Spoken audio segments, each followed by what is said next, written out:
내 생각의 주인으로 살아가는 4가지 방법. 노후에 돈이 없으면 어떡하지? 사람들이 날 싫어하면 어떡하지?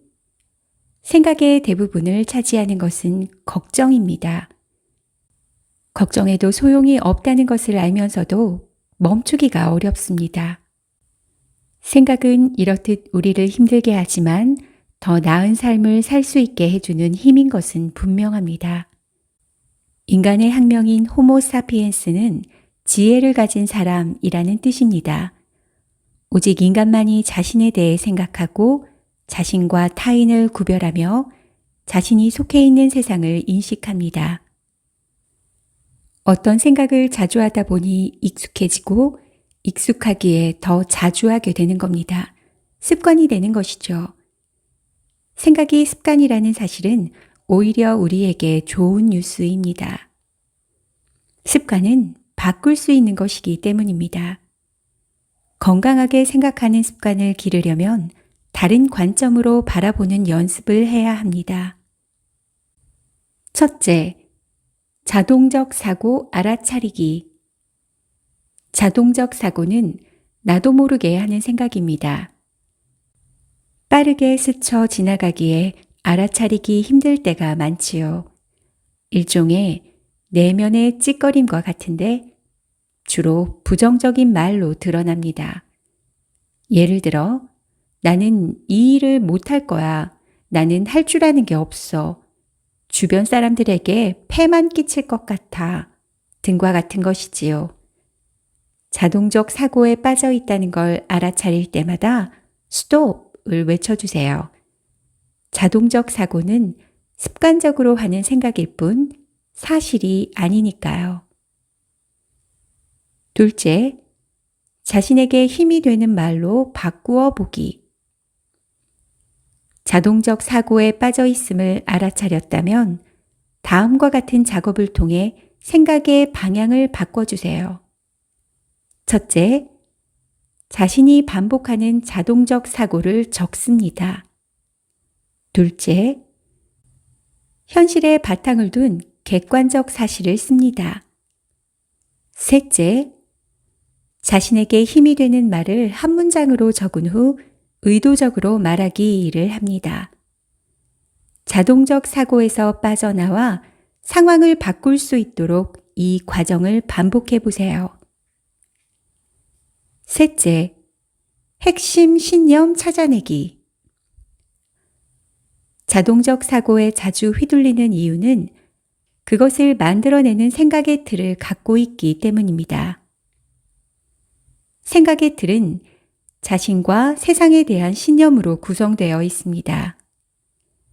부정적인 사고에 사로잡히는 사람들은 역기능적인 신념을 가진 경우가 많은데 이것이 비합리적인 생각임을 깨달을 때 변화가 시작됩니다.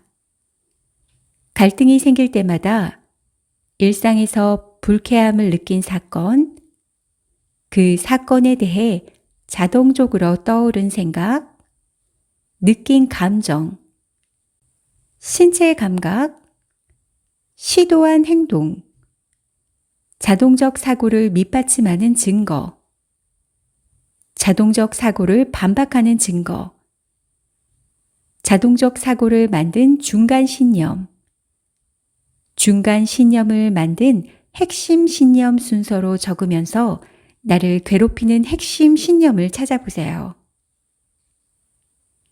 넷째, 다른 관점으로 바라보기.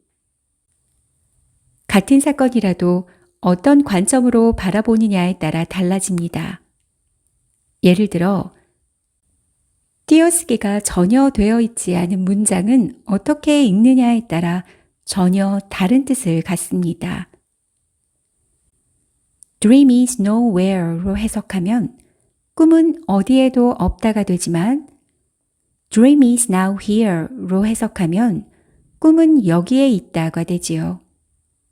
우리 삶도 어떤 관점으로 바라보느냐에 따라 전혀 다른 현실로 다가옵니다. 즉, 사건의 문제가 아니라 관점의 문제인 거지요. 지나치게 부정적으로 생각하는 습관이 있다면 그 일에서 긍정적인 측면을 찾아보세요. 과도하게 긍정적으로 생각하는 습관이 있다면 그 일에서 내가 배워야 할 점이 있는지 찾아보세요. 자동적으로 한쪽으로 쏠리는 시선을 바로잡을 때 있는 그대로의 바라보는 힘을 가질 수 있습니다. 습관적인 생각에서 벗어나는 3가지 방법. 생각의 주인으로 살기 위해선 의식의 영역을 넓혀야 합니다. 자동사고가 작동하는 곳은 무의식의 영역입니다. 무의식을 직접적으로 다루는 건 불가능합니다. 첫 번째, 나는 모르지만 남은 아는 부분을 줄이는 것입니다. 내 생각이 어떤지 알고 싶다면 타인에게 피드백을 들어야 하는데 이걸 힘들어하는 분이 많습니다. 피드백을 비난이라고 생각하기 때문일 겁니다. 그러나 객관적인 피드백과 주관적인 비난은 다른 것입니다. 피드백은 상대를 위해 기꺼이 해주는 것으로 공정한 피드백은 생각을 성장시킵니다. 무엇을 보완하고 개선해야 할지 파악하는 시간을 줄여주지요. 사실 생각에 대한 피드백을 적극적으로 듣기란 여간 어려운 일이 아닙니다. 들을 기회가 없는 경우도 있습니다. 친구들과 허심탄회하게 이야기를 나누어 보세요. 누군가의 이야기를 들을 준비가 되어 있다면 기회는 얼마든지 만날 수 있습니다. 귀를 닫고 내 생각에 갇혀 있지만 않는다면 말입니다. 두 번째, 나는 알고 남은 모르는 숨겨진 창의 영역을 줄이는 것입니다.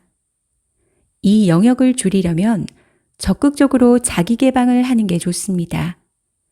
자기 생각을 적극적으로 표현하는 거지요.